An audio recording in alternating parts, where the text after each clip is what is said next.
The couple, Mary and Joe Lassiter, are in their mid-20s and raising Mary's 6-year-old son together.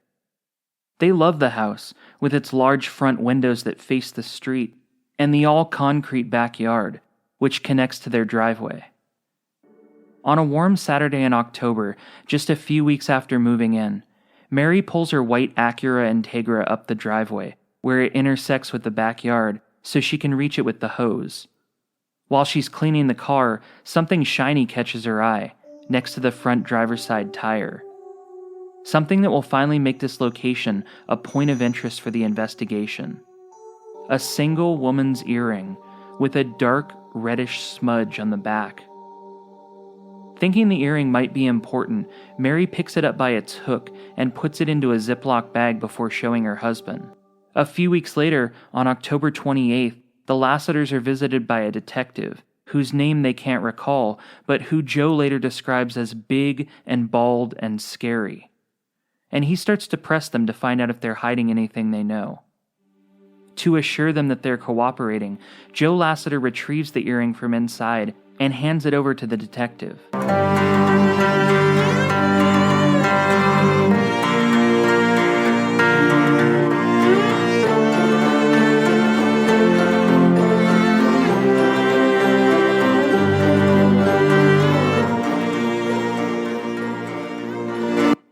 According to Murphy, the most enlightening piece of information that comes from these depositions actually comes from the Lassiter family. They mention the earring that they found in their yard and turned over to a detective, and it turns out to be the first time that the attorney or the Smart family have heard about it. The detective who collected the earring, the one who Joe referred to as big and bald and scary, never informed the Smarts about it. After the depositions conclude on January 24th, Murphy puts in a request for the Smarts to view the earring to see if they can identify it as Kristen's. If it is, it's a huge lead. The sheriff's department doesn't respond in a timely manner. In fact, all of February 1997 goes by with no word. In early March, Stan and Denise Smart grow impatient and finally drive down to Slow from Stockton. They show up at the sheriff's department requesting to see the earring. It's only then, after a month of being stalled, that they're told the earring has been misplaced.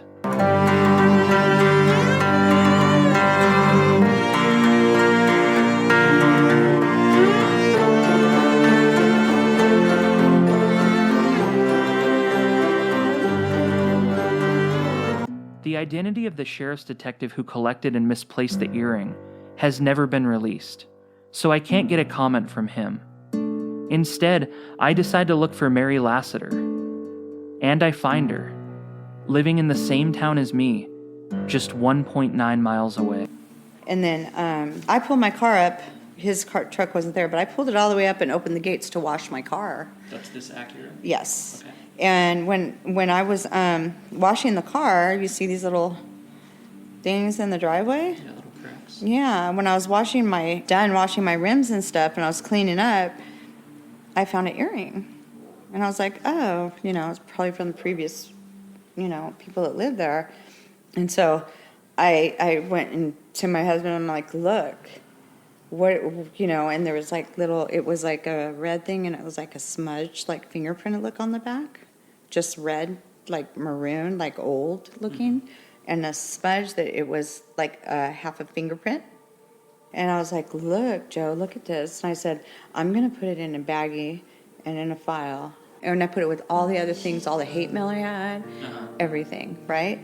And then I don't know how the cops found out about it. Oh, I think they came and interviewed my husband. I was at work. And my husband said, well, my wife found an earring too, and he said, I want that earring. You need to give it to us for evidence. Mm-hmm.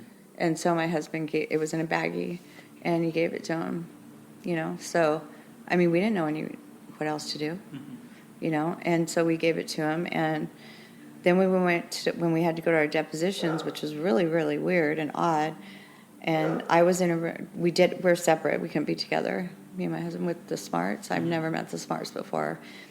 It was so sad and horrific because I felt like I felt like they thought I knew something and I didn't, you know what I mean? And, but they had never heard about the earring. And I was like, I gave it to the cops. You know, we gave it to the cops, but they had never in detail gave them those information. That was the first time they heard of the earring. Mm-hmm. And then they're like, that was a big ordeal. It's all in my deposition and everything. I said, I gave it to them. And now they're saying, I think they said they got it, but they lost it. But it gets kind of weirder than that.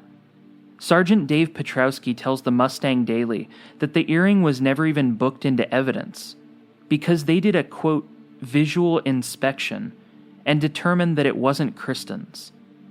I don't know what this means because the Smart family was never given a chance to view it, and the sheriff's department doesn't go into any more detail except to say that it looked like one a small child would wear.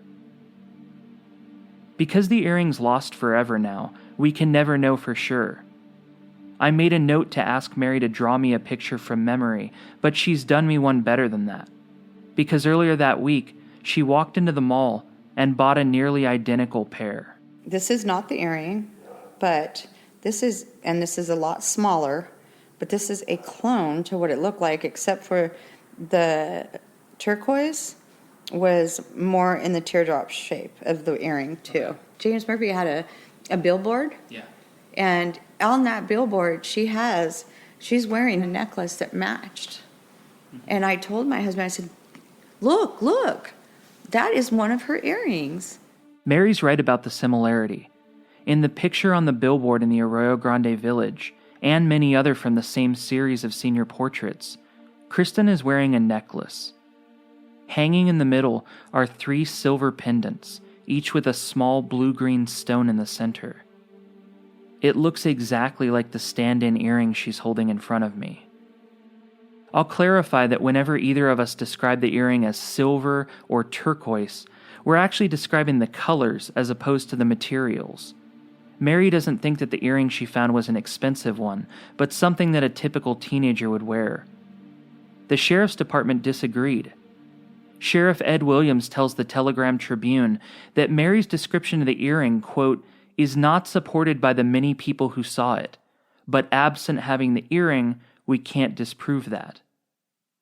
I read Mary an article from the Mustang Daily, where Sergeant Petrowski also challenges her description. Dave Petrowski does not believe the silver necklace in the photograph matches the earring. He said the earring did not have any turquoise in it. Oh, that is a full-blown lie. That's a full-blown lie. Turquoise in it.